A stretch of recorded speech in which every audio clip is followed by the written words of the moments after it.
Like, I'm one of very many average people that, you know, have family, friends, anyone out there. You'd look at me and wouldn't think that, like, you know, I've experienced any type of, you know, homelessness or things like that. But, you know, I have, and it's, I think putting a face on that, it can be happen to anyone, from things like going on disability. You only make $1,000 a month in disability, and that's a new, you know, statistic. They just upped the budget. So imagine paying rent in Vancouver and all your groceries and your transit on $1,000 a month. So I asked my mom, because 20 years ago, you know, we were in the same situation when I was a small child. She was in a women's shelter for a little bit, and she was strong enough to work 4 jobs and, you know, while living in a women's shelter, to provide for us and, you know, get us back on our feet.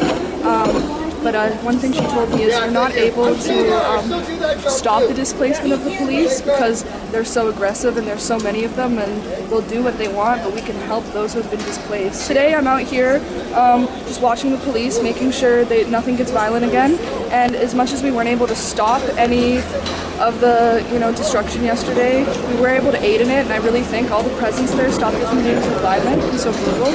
I think without those witnesses, a lot more lives would be lost or swept under the rug. It's horrific, right? Because, you know, last night not only did they remove using paramilitary tactics, you know, a handful of tents that really disrupted the community. Like, their action, you know, by occupying Hastings Street for pretty much the entire day, access to life-saving services like Insight and Crosstown Clinic were blocked.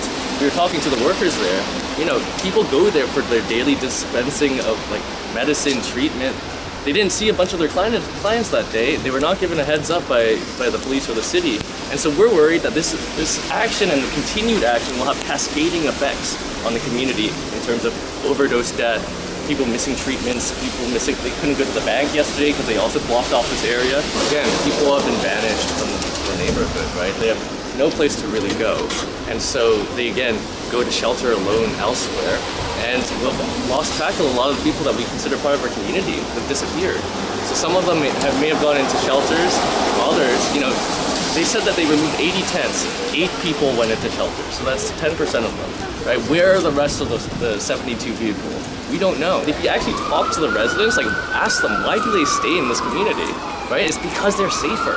It's because it's cleaner, literally on the sidewalk, than in the shelters and the SROs, where that's supposed to be the housing, right? That's the solution. But of course, people are choosing to shelter on the block because they actually have no choice. It's not livable in these buildings. They're burning down, they're death traps. The guest policy leads to like a lot of overdose death, and yeah, there's violence in the buildings.